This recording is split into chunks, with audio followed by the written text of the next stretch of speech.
A drizzle tapped against the tinted windows of the Bentley parked across from the elementary school. Inside sat Adrian Locke, a billionaire who rarely lingered anywhere without purpose. He was a man whose sharp suits and harder stare kept most people at bay. But today his gaze was caught by something oddly fragile. A young homeless girl, hair messy beneath a frayed hoodie, sitting on the damp curb with a battered backpack at her side. What froze him wasn't her poverty. It was the sight of his own daughter, Eliza, crouching beside the girl, both bent over a math workbook. Eliza's polished shoes gleamed under the gray sky, while the girl's sneakers were torn open at the toes. Adrian's jaw clenched. Why was his daughter learning from a child who clearly had nothing? And why did the girl's voice, soft and trembling, hold such steady authority? Eliza looked up when she saw him step out of the car.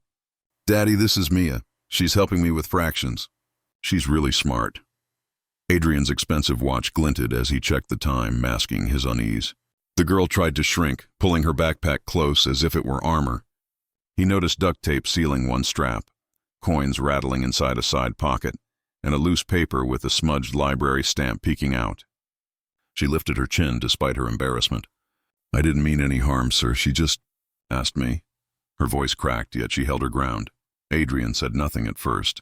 He could have walked away, ushered his daughter into the car, and forgotten the moment. But something about Mia's pride, despite the rainwater soaking her sleeves, unsettled him. Later that evening, in his glass-walled penthouse, he couldn't shake the image. His daughter sat with her tutor at a mahogany table, yet all Adrian saw was the girl on the curb, clutching her notebook like it was treasure. Who was she, and where did she vanish when school gates closed? The next morning, curiosity pulled him back. He spotted her again near the public library, waiting in line with a paper cup of weak coffee, her lips pressed tight against the chill. He followed at a distance. She entered with her mother, a woman barely in her 30s but already worn thin. Her hair was tangled, her coat 2 sizes too big, and she carried a folder stuffed with rejection letters. Adrian heard the whisper as she spoke to the clerk. "Any chance for a work program?" "Anything?" The answer was a polite shake of the head. The woman, Mia's mother, nodded slowly, her hand trembling as she brushed hair away from her face. They left with nothing but the same duct-taped backpack and hope folded smaller than ever. That evening, Adrian surprised his daughter. "Tell me more about your friend." Eliza's eyes lit up. "Mia doesn't have much, Daddy, but she's amazing. She teaches me tricks to remember numbers. She says she wants to be a teacher when she grows up, but..." The child hesitated. "They don't even have a real fridge. She said sometimes it's just bread and peanut butter for dinner." Adrian felt something inside him shift. For a man who signed checks with a flourish, the image of an empty fridge was more haunting than any business loss. Days passed, and he watched discreetly. The hardships were unmistakable. An eviction notice curling on their shelter door. Mia's mother counting coins at a bus stop, her fingers stiff from the cold. Mia refusing free lunches at school, pretending she wasn't hungry while her stomach growled. Each detail pressed harder against Adrian's conscience. Why did it matter so much? Perhaps because he remembered his own childhood, the nights his father had stormed out, leaving his mother counting bills at a kitchen table lit by a flickering bulb. He had escaped poverty through ruthless ambition, but he had buried that part of himself long ago. Now, watching Mia, those memories clawed back. The turning point came on a Thursday afternoon. Adrian arrived to collect Eliza, but stopped when he saw her again with Mia. This time Eliza was sharing her sandwich, splitting it evenly, while Mia's mother stood nearby with hollow eyes, too proud to accept help from a child. "I can't take that," she whispered, but her lips trembled. Mia pushed the half toward her. "Mom, please." Adrian's throat tightened. The contrast was unbearable. His own chauffeur waiting with gourmet snacks in the car, while a child begged her mother to eat a crust of bread. He walked forward, his polished shoes clicking on the pavement. The mother stiffened. Mia's eyes widened with fear as though he might scold them. Instead, he crouched down, resting one knee on the wet ground, mirroring the posture he had first seen. "Mia," he said gently, "would you mind introducing me to your mom?" His voice, usually commanding, softened into something even he barely recognized. The mother hesitated, brushing her hair back with shaky fingers, her cheeks burning. "I'm Claire," she said quietly, almost apologetically. Adrian met her gaze. Behind the exhaustion he saw resilience, and behind the shame, unmistakable dignity. He realized he couldn't just walk away this time. The air between them thickened with unspoken questions. Would he judge them, pity them, offer help they couldn't accept? Eliza tugged his sleeve, whispering, "Daddy, can we do something, please?" His daughter's plea cut through his hesitation, and he knew a choice was looming. One that could either change nothing or change everything. Adrian didn't sleep that night. He lay awake in his penthouse, staring out at the glowing skyline, hearing the echo of Eliza's small voice. "Daddy, can we do something?" His world was a fortress of glass and steel, yet all he could see in the reflection was Mia's frayed hoodie and Claire's trembling hands. He kept picturing the empty fridge, the eviction notice curling on the door, the way Claire had tried to hide her hunger so her daughter could eat instead. By dawn, he knew he couldn't ignore it any longer. The next afternoon, Adrian arrived at the shelter instead of his office. He wore no suit this time, just dark jeans and a coat, still crisp but less intimidating. When Mia saw him in the lobby, her eyes darted nervously, and Claire's posture stiffened as though bracing for insult. "Why are you here?" she asked, her fingers clutching the folder of rejections. Adrian's throat tightened. He had no polished speech, no boardroom confidence for this. "Because I think I owe you more than just walking past," he said quietly. Claire blinked, unsure how to respond. Her daughter's eyes searched his face, looking for cracks in the mask of wealth. He asked if they would sit with him in the corner of the shelter's cafeteria. The contrast was stark.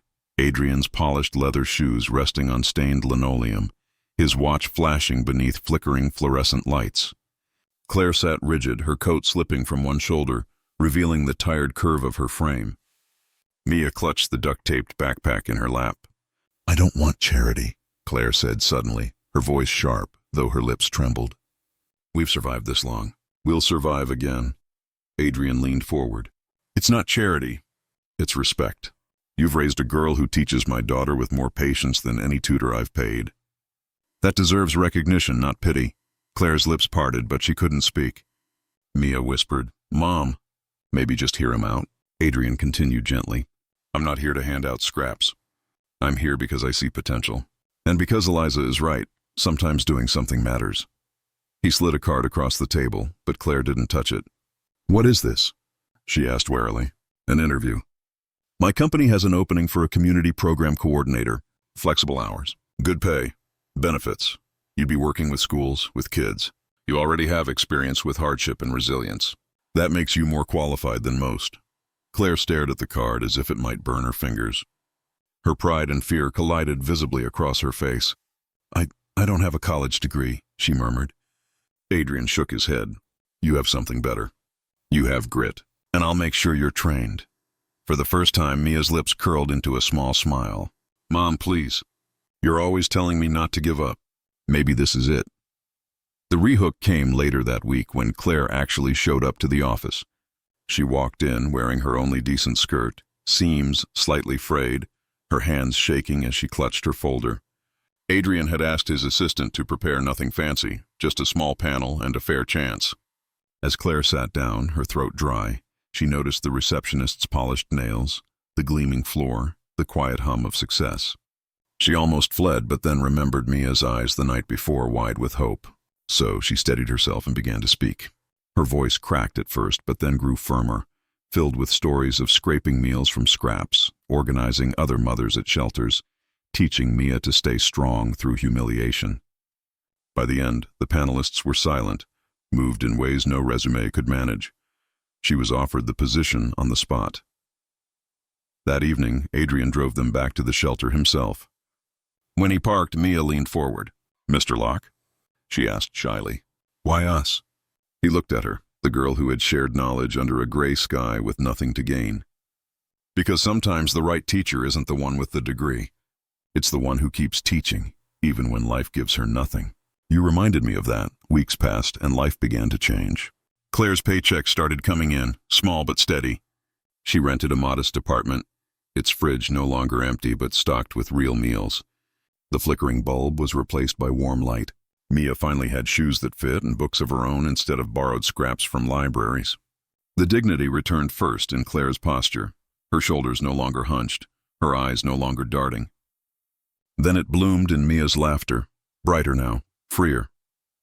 One evening, Adrian visited their new place with Eliza.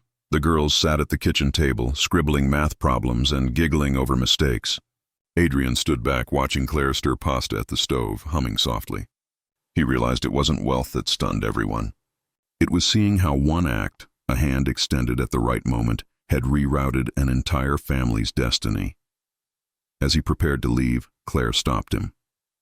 "I don't know how to thank you," she said softly, brushing her hair back nervously. Adrian shook his head. "Don't thank me. Just do the same for someone else when you get the chance." She nodded, her lips trembling into a smile. "I will." The moral hung in the air, unspoken yet unmistakable.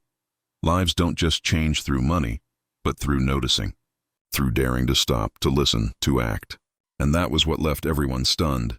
Not the billionaire's wealth, but his choice to see dignity where the world only saw despair.